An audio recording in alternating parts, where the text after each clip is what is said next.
Hello there, and welcome to Wake Up to the Bible. I'm Daniel Kaplan. I'm here with my father, Dr. Mark Kaplan. This year, we're reading through the books of the law, Genesis through Deuteronomy, and we're going to be reading the traditional Jewish portion, so a little bit every day.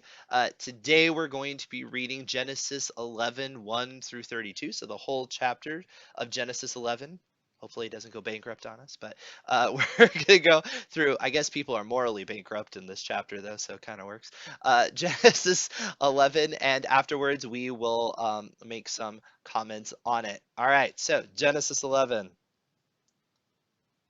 Keep joking about it, I can't even find it. Okay. And all the earth was one language, one set of words. And it happened, as they journeyed from the east, that they found a valley in the land of Shinar and settled there. And they said to each other, "Come, let us bake bricks and burn them hard, and the bricks serve them as stone, and bitumen serve them as mortar." And they said, "Come, let us build us a city and a tower with its top in the heavens, that we may make us a name, lest we be scattered over all the earth." And the Lord came down to see the city and the tower that the human creatures had built.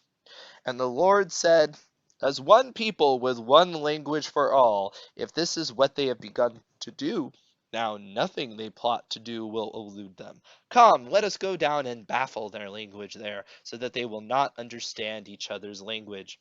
And the Lord scattered them from there over all the earth, and they left off building the city. Therefore it is called Babel, for there the Lord made the language of all the earth Babel, and from there the Lord scattered them over all the earth. I'd just like to make a comment on the last passage we read yesterday. Evidently, time had elapsed when Noah got drunk. It wasn't an immediate thing because Canaan was already evidently a young adult, at least the grandson of Noah when the episode occurred. So even though it's right after, it seemed like time had elapsed. I just want to mention that. And time had, of course, elapsed here in Genesis 11. Now, since I took the floor, I'll just go ahead and, with my son's permission, I just want to say something else. This was a unique situation in human history that the earth was of one language and one speech. It had not been that way before the flood, and God saw to it that it wouldn't be that way after the flood. Archaeology proves that pre-flood there were different languages. And I want to go to Deuteronomy 32:7, where Moses says, "Remember the days of old, consider the years of many generations. Ask your father, and he will show you, your elders, and they will tell you." Verse 8, when the Most High divided their inheritance to the nations, when he separated the sons of Adam, he set the boundaries of the peoples according to the children of Israel.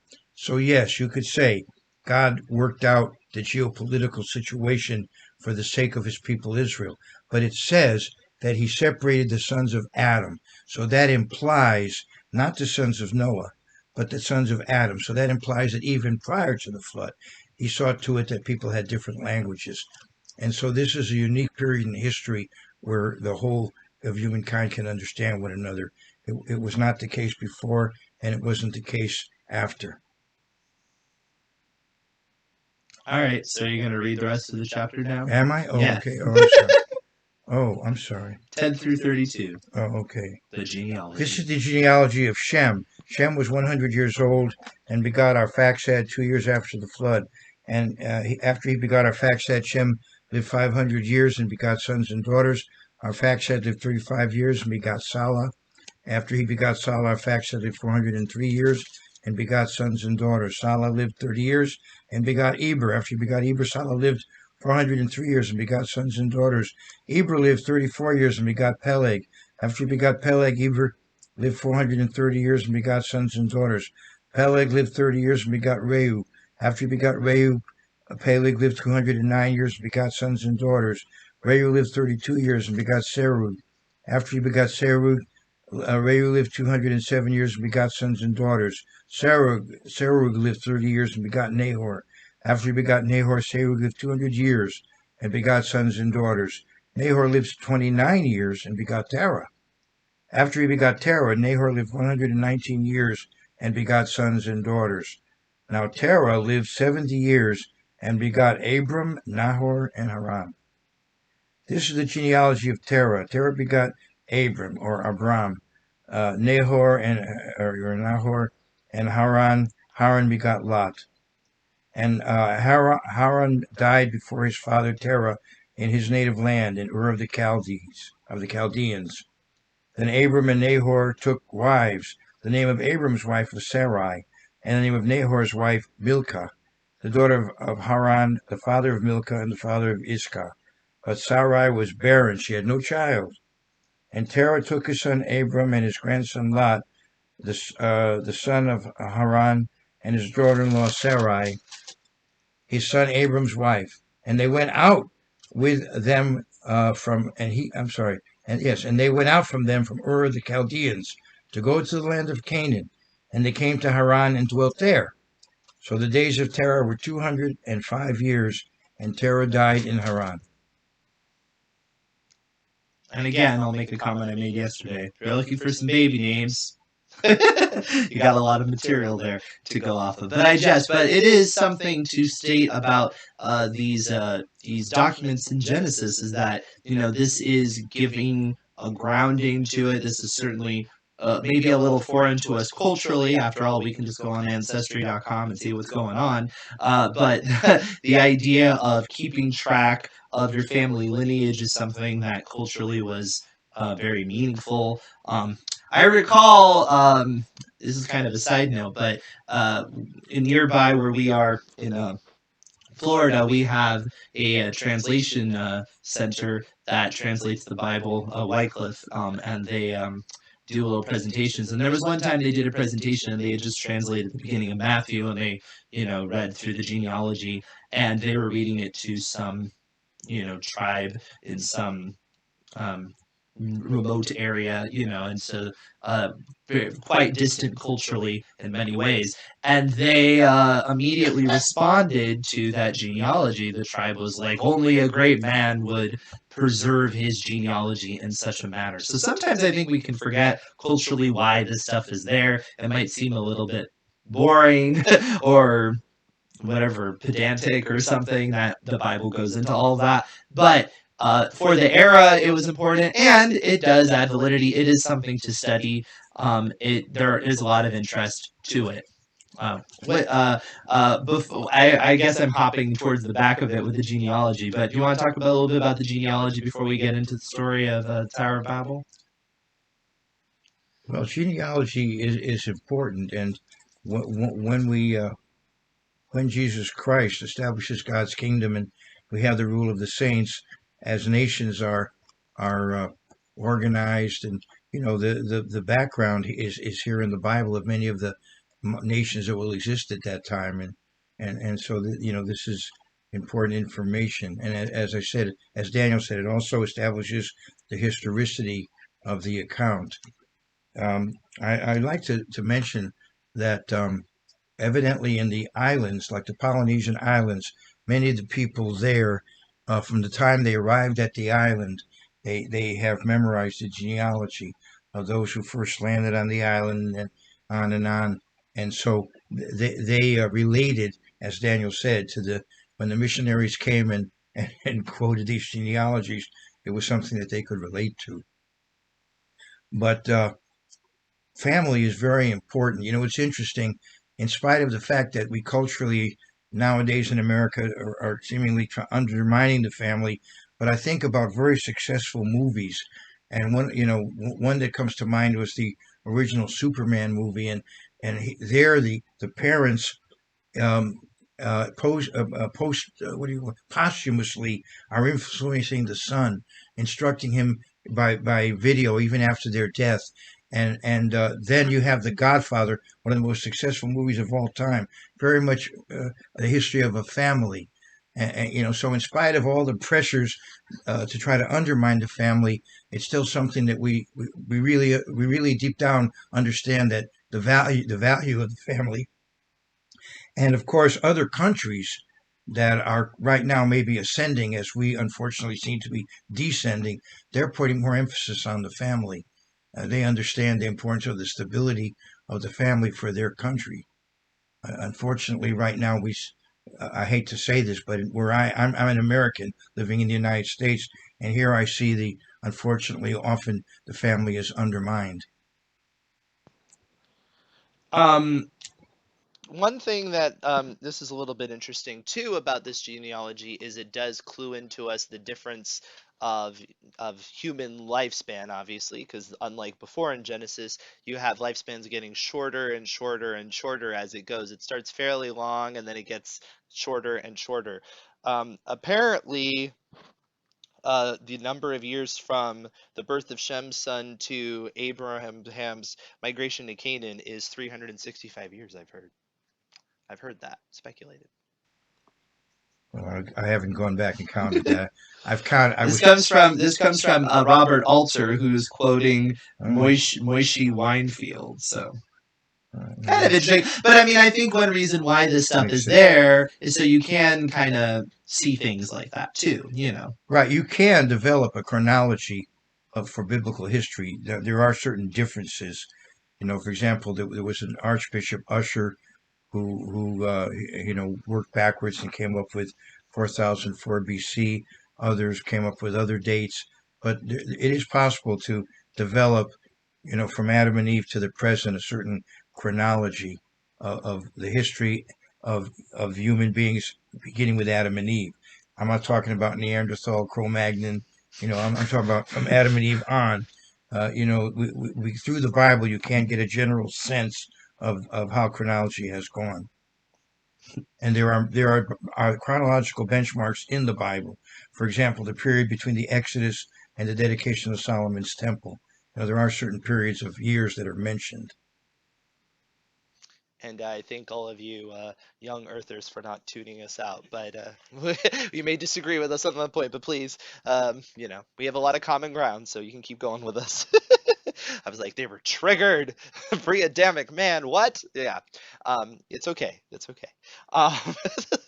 So let's get over to the Tower of Babel account because it is quite a self-contained little story that just exists kind of in the midst of all of this. You have the genealogy on one side, the genealogy on the side. In the midst of this, you have this little aside, and this is basically the only window you get about this whole period of time, right?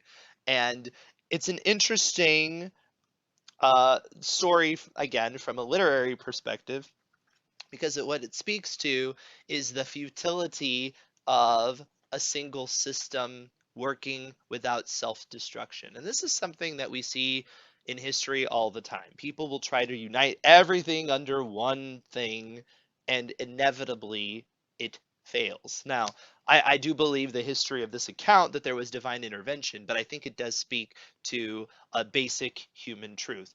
And one of the reasons that the story is so powerful to me is because of how it speaks to speech and language and how we talk to each other.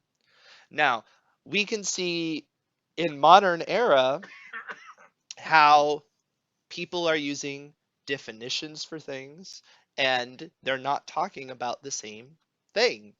And this is within the same language. So I think we don't have to necessarily just take the story at the face value of just, one time, God came down and, it's like that movie, The Bible, and they start speaking all these different, Semitic languages or whatever. And I'm not saying that's not what happened, but I'm saying the principle of the story I take even further than that, and that is when you have a system that is this very authoritarian system and it starts trying to define things, because our human understanding is so limited, generally what you're going to start to find is people are going to start talking at each other and things are not going to make sense. And I don't have to tell you what's going on in the world right now, but I know you can think of the fact that certain things are getting defined certain ways and they seem to be in conflict with each other, and when you start adding them into each other and people are getting funneled into a thought system, it's just disintegrating. So, anyway, those are my 2 cents on Tower of Babel. What do you say?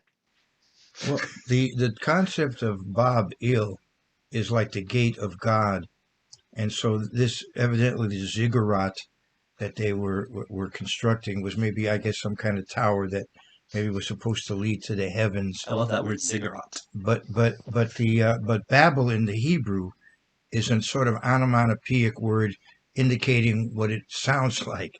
Babel sounds like confusion to the Hebrew listener. It's sort of onomatopoeic, so it has like a double meaning. It means confusion, but it also can mean the gate of God. And it's interesting that the Bible focuses on, it seems, a villainous character named Nimrod.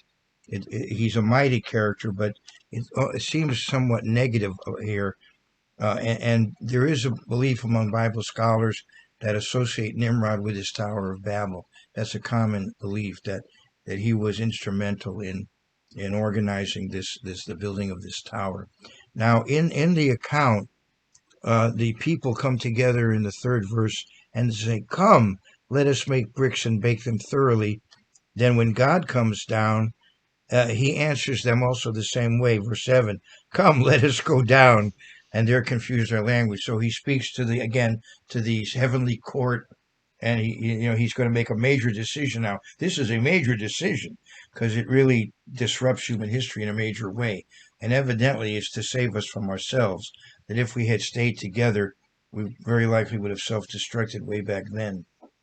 This slowed down the self-destruction. I think sometimes people almost look at it as like, well, God was throttling us because otherwise technology would have developed too quickly or something. And I take it much more as God, it's almost like revelation. If it wasn't for God's intervention, like they would have just started taking care. Because when you have a situation, like you're trying to funnel everybody into a system, well, it generally doesn't end very well. You can think of how many horrific human atrocities have taken place under such systems. So, I mean, I think it's really speaking to that.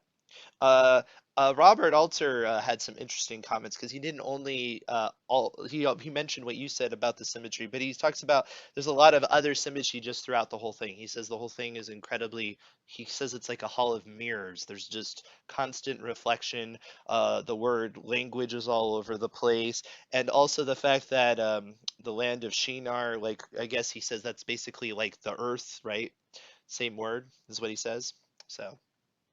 I would say Shinar is probably superficially ancient Sumer, ancient Mesopotamia, but he's tying it in with the earth. I'd have to check and see how he does that.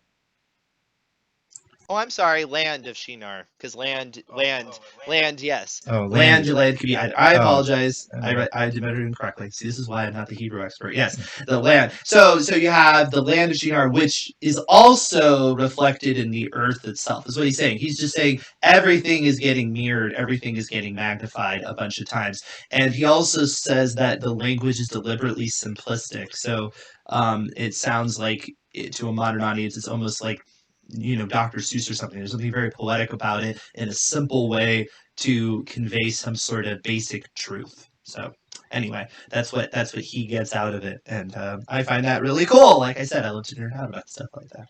So anyway, I hope you're enjoying nerding out about this sort of stuff. If you are, and I'm sure you are, like, subscribe, hit the bell, do all that stuff. Comment below about what you like or anything that you think would make this better. You can always read ahead of us because you know where we're going in these portions, reading Genesis through Deuteronomy. So, can I make one more comment before you conclude? Oh, sure. Yeah, go ahead. I'm sorry. No, I just wanted to remind everybody, as we come to the end of this passage, we finally focus on Abraham, who's going to be very important from here on out, and Sarah, that couple. So in effect, the passage ends by focusing on them, and you ought to read Acts 7 to get perhaps a better sense of how everything worked out. We'll be reading Genesis 12 next time. It would seem that God told Abraham to leave, and he did, and evidently his family went along with it, but they went as far as Syria initially, and then after the death of his father, then he went all the way into Canaan. But so there was It seemed that first he left which is the Iraq.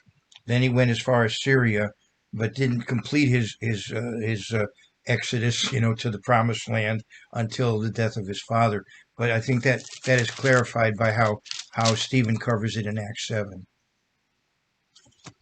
Well, that's a great stinger for tomorrow. So we will catch you tomorrow on this channel. Don't turn that dial. And if you're watching this in the replay, well, you'll check it out in the playlist that's coming up in just a moment. We'll see you tomorrow.